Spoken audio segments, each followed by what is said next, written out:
Last day हम लोगों ने किया था ऑब्जेक्टिव्स ऑफ बिजनेस, ठीक है।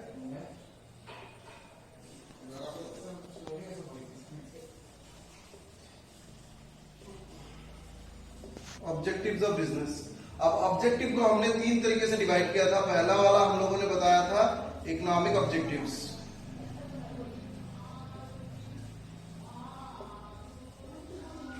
Economic objective. नंबर 2 हमने बताया था सोशल ऑब्जेक्टिव,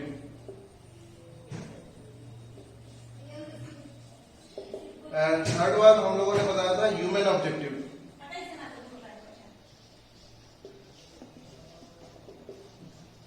ह्यूमन ऑब्जेक्टिव। तो ये तीनों ऑब्जेक्टिव जो है, ये तीनों ऑब्जेक्टिव हमको देखना पड़ेगा। पहला वाला जो है इकोनॉमिक ऑब्जेक्टिव, इकोनॉमिक ऑब्जेक्टिव हम लोगों ने ऑलरेडी डिस्कस कर लिया था कि इकोनॉमिक ऑब्जेक्टिव में तीन तरीके का मैंने डिस्कस किया था तुम लोगों को। एक था तुम्हारा ग्रोथ, एक था तुम्हारा सर्वाइवल, दूसरा वाला होता है ग्रोथ, और तीसरा वाला होता है तुम्हारा डेवलपमेंट। तीसरा वाला होता है development. Survival number 1, number 2 is what? Number 1 it is survival, number 2 it is growth, number 3 it is development, and all are related to what? All are related to profit. हमको हमारा मेन मुद्दा क्या है? Main मुद्दा है तुम्हारा profit earning. तो एक बिजनेस में हम क्या करते हैं? एक बिजनेस में हमारा हमेशा हमको यही चाहिए कि हम प्रॉफिट अर्न करें। इसलिए प्रॉफिट अर्न करेंगे तो इस प्रॉफिट से क्या होगा? इस प्रॉफिट के जरिए हम सर्वाइव कर सकते हैं मार्केट में, हम ग्रो अप कर सकते हैं मार्केट में, हम अपने बिजनेस का डेवलपमेंट कर सकते हैं मार्केट में, हम उसको डाइवर्सिफाई कर सकते हैं।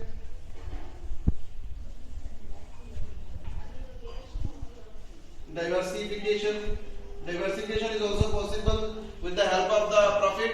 सो प्रॉफिट के जरिए हम कुछ भी कर सकते हैं, हम सर्वाइव कर सकते हैं, ग्रो अप कर सकते हैं। हमारा बिजनेस का ग्रो अप जो होगा मार्केट में, हम और मार्केट में चले जाएंगे। इसके बाद मार्केट शेयर जो है उसको और कैप्चर कर सकते हैं। उसके बाद बिजनेस का डेवलपमेंट कर सकते हैं, नया नया इनोवेशन कर सकते हैं, इनोवेटिव आइडिया हम इंट्रोड्यूस कर सकते हैं। इसको बोला जाता है स्ट्रेटेजिक मैनेजमेंट, ठीक है। तो स्ट्रेटेजिक मैनेजमेंट में हम क्या कर सकते हैं? This is one of the objectives of economic objective, जिसका मेन होता है कि one of the objective main broadly business के ऑब्जेक्टिव्स को दो तरीके से डिवाइड किया जा सकता है। एक होता है तुम्हारा प्रॉफिट मैक्सिमाइजेशन,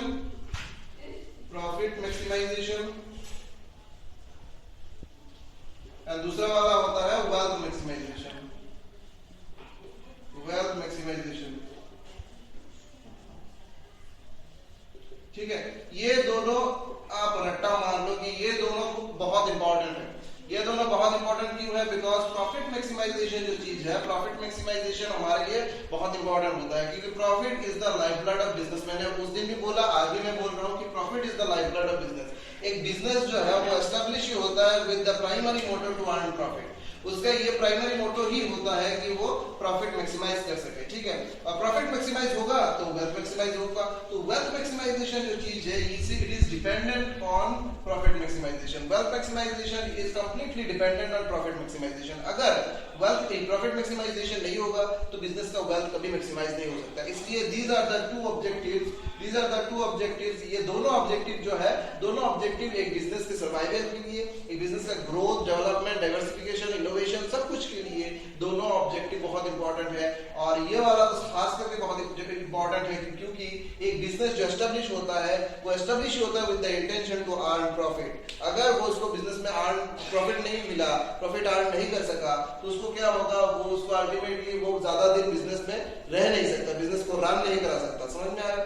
क्योंकि बिजनेस को रन करने के लिए, बिजनेस एक सोसाइटी में होता है और उसमें बहुत सारा कंपटीशन होता है। उसका राइवल जो है वो बहुत कम्पीट करते हैं, राइवल के साथ उसको कंपटीशन करना पड़ता है। Third competition is there. उसको कंपटीशन को फेस करने के लिए, उसका बिजनेस को सर्वाइव करने के लिए उसको प्रॉफिट चाहिए होगा। इसलिए profit earning is one of the primary objective of the business.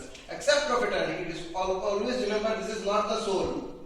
ये सोल मोटो नहीं है, ये प्राइमरी मोटो है। क्योंकि उसके बाद तुम्हारा 3 नंबर वाला क्या आएगा? तो 3 नंबर वाला आएगा तुम्हारा social welfare. Social welfare is another objective. Social welfare अगर नहीं होगा तो तुम बिजनेस नहीं कर सकते, क्योंकि business is a part of society. Business कहाँ पे होता है? बिजनेस सोसाइटी में होता है। अब सोसाइटी में अगर बिजनेस होगा तो बिजनेस अगर सोसाइटी में होगा तो क्या होगा? सोसाइटी को तुमको देखना पड़ेगा, बिजनेस को सोसाइटी के बारे में सोचना पड़ेगा, क्योंकि business is an integral part of the society, इसीलिए social welfare is one of the objectives of the business. क्योंकि बिजनेस अगर सोसाइटी को सर्व नहीं करेगा तो society will not accept the business. अगर बिजनेस सोसाइटी को सर्व नहीं करेगा तो society will not look into the business. तो अगर सोसाइटी ने बिजनेस को एक्सेप्ट नहीं किया तो बिजनेस कहाँ, किसके पास बिजनेस करेगा? बिजनेस जाके किसके साथ बिजनेस करेगा? बिजनेस नहीं कर सकता। इसीलिए उसको सोशल वेलफेयर मेंटेन करना बहुत जरूरी है। इसीलिए उसको सोशल वेलफेयर जो है वो मेंटेन करना बहुत जरूरी है। ठीक है, तो these are the main objectives of business. अब सोशल ऑब्जेक्टिव जो है, सोशल ऑब्जेक्टिव में क्या क्या कंपोनेंट है हम देख लेते हैं। पहला वाला कंपोनेंट है तुम्हारा supply of desired and quality goods. Supply of desired and quality goods,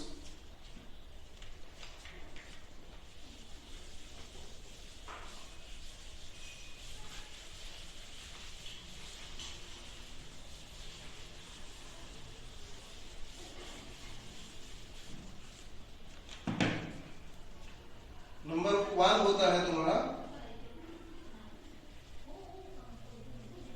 supply of quality goods and services. Supply of quality goods and services मतलब क्या है? तुमको सप्लाई करना है गुड्स एंड सर्विसेज, किसको?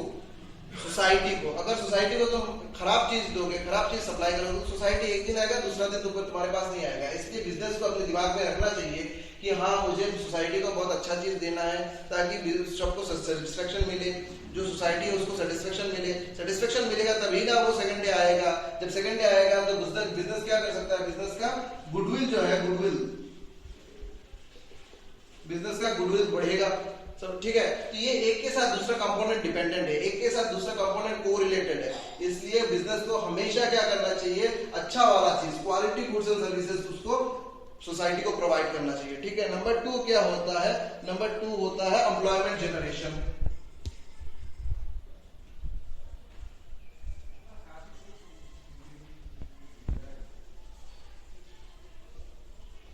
अब एम्प्लॉयमेंट जनरेशन क्या है? सोसाइटी में बिजनेस रहेगा, अब सोसाइटी में बहुत अनएम्प्लॉयमेंट है, सोसाइटी में बहुत अनएम्प्लॉयमेंट है, बहुत लोगों को काम नहीं है। इसलिए बिजनेस क्या करेगा? सोसाइटी के अंदर में से लोगों को एम्प्लॉयमेंट जनरेट करके देगा। इससे क्या होगा? सोसाइटी का वेलफेयर होगा। लोग सोचेंगे कि नहीं, बिजनेस तो हमारे लिए बहुत कुछ कर रहा है, हमें एम्प्लॉयमेंट दे रहा है, हमें बहुत कुछ पैसा दे रहा है, तो बिजनेस के बारे में एक अच्छा, मतलब तुम्हारा क्या बोलते हैं उसको, बिजनेस के बारे में एक अच्छा उसको एक गुडविल पैदा होगा। तो उसके बाद लोग बिजनेस को देखेंगे, बिजनेस में अगर कोई प्रॉब्लम होता है तो लोग उसको हेल्प करेंगे। ठीक है, इसलिए एम्प्लॉयमेंट जनरेशन से another objectives, social objectives of business. Next क्या हो सकता है तुम्हारा? नेक्स्ट होता है तुम्हारा अवॉइडेंस ऑफ पोल्यूशन।